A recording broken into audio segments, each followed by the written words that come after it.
বৈঠক হলো, আলোচনা চলল, কিন্তু প্রশ্ন থেকে গেল জাতীয় সংসদ নির্বাচন আসলে কবে হবে। অন্তর্বর্তী সরকারের প্রধান উপদেষ্টার শখে একাধিক রাজনৈতিক দলের বৈঠকের পরেও সুস্পষ্ট কোনো রোডম্যাপ না থাকায় হতাশ হয়ে পড়েছে বিএনপি। শুধু হতাশাই নয়, বরং দলটির মতে চলমান পরিস্থিতি যেন ইচ্ছাকৃতভাবে নির্বাচনী প্রক্রিয়ায় বিলম্বিত করার দিকে ইঙ্গিত দিচ্ছে। জাতীয় ঐক্যের আহ্বান, ফ্যাসিবাদ বিরোধী বার্তা আর নির্দিষ্ট রোডম্যাপের দাবি সবই উঠে এসেছে বিএনপির বক্তব্যে।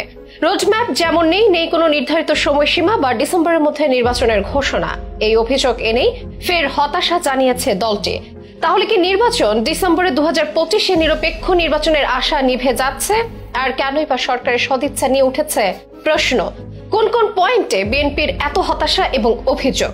রাজনৈতিক উত্তাপ আর গণতান্ত্রিক আশঙ্কার এই নতুন পর্যায়ের গল্প থাকছে বিশেষ এই প্রতিবেদনে। রাজধানীর গুলশানে চেয়ারপারসনের রাজনৈতিক কার্যালয়ে মঙ্গলবার অনুষ্ঠিত হয় এক সংবাদ সম্মেলন, যেখানে বিএনপি স্পষ্ট জানিয়ে দেয় প্রধান উপদেষ্টার সঙ্গে সাম্প্রতিক বৈঠকগুলো আশাব্যঞ্জক হলেও সরকার যেভাবে নির্বাচনের বিষয়ে প্রতিক্রিয়া দিয়েছে তা রাজনৈতিক এবং গণতান্ত্রিক দৃষ্টিকোণ থেকে হতাশাজনক। সংবাদ সম্মেলনে বিএনপির স্থায়ী কমিটির সদস্য ডক্টর খন্দকার মোশাররফ হোসেন লিখিত বক্তব্যে তুলে ধরেন যে অন্তর্বর্তীকালীন সরকার একদিকে সংলাপের করছে, অন্যদিকে নির্বাচনের কোন সুনির্দিষ্ট রূপরেখা দিচ্ছে না। তিনি বলেন, 24 মে বিএনপি সহ একাধিক রাজনৈতিক দল প্রধান উপদেষ্টার সঙ্গে আলোচনা করে। পরদিন আরো 19টি রাজনৈতিক দলের সঙ্গে আলোচনা হয়। কিন্তু এইসব বৈঠকের পরেও সরকারের পক্ষ থেকে যে বিবৃতি এসেছে সেখানে নির্বাচন নিয়ে নেই কোনো নির্ভরযোগ্য দিক নির্দেশনা। বরং বিবৃতিতে পরাজিত শক্তি, ষড়যন্ত্র, বিদেশি চাপের মতো বিমূর্ত শব্দ ব্যবহার করে দৃষ্টি সরিয়ে নেওয়ার চেষ্টা করা হয়েছে। এসবে মূল প্রশ্ন থেকেই যাচ্ছে যে জাতীয় নির্বাচন কবে এবং কিভাবে দিবে। বিএনপি বলছে তারা কখনোই প্রধান উপদেষ্টার পদত্যাগ চায়নি, এখনো চায় না, কিন্তু তারা বারবার বলে আসছে ডিসেম্বর 2025-এর মধ্যে একটি নিরপেক্ষ,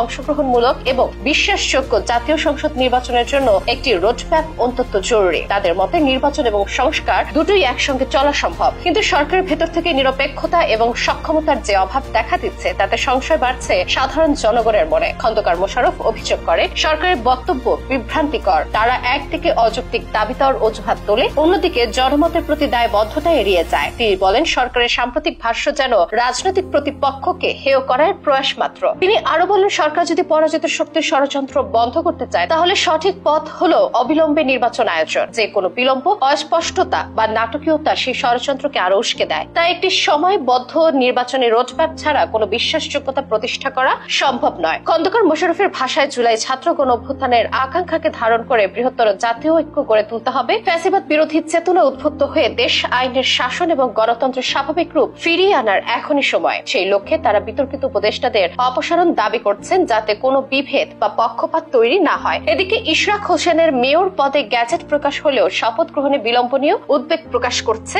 বিএনপি। সরকারি নিরাপত্তা এই বিষয়ে এক অনভিপ্রেত বার্তা দিচ্ছে বলে মনে করেন তারা। সারসংক্ষেপে বলা যায়, বিএনপির দাবি খুবই স্পষ্ট যে তারা বলছে জনগণের ভোটাধিকার নিশ্চিত করতে হলে ডিসেম্বর 2025-এর মধ্যে নিরপেক্ষ নির্বাচন করতে হবে। তার জন্য এখনই চাই একটি সুসংহত রোডম্যাপ। আর তা যদি না আসে তাহলে সরকারের প্রতি বিএনপির সহযোগিতা বজায় রাখা কঠিন হয়ে পড়বে। এই পর্যায়ে রাজনৈতিক বিশ্লেষকরা বলছেন আগামী কয়েক মাস দেশের গণতন্ত্রের ভবিষ্যতের জন্য অত্যন্ত গুরুত্বপূর্ণ। সরকার যদি গণ আকাঙ্ক্ষার প্রতি শ্রদ্ধা জানিয়ে একটি গ্রহণযোগ্য পথ নির্দেশনা দেয় তবে স্থিতিশীলতা আসবে। আর তা না হলে আবারও হয়তো এক নতুন রাজনৈতিক অস্থিরতার দিকে এগোতে পারে বাংলাদেশ।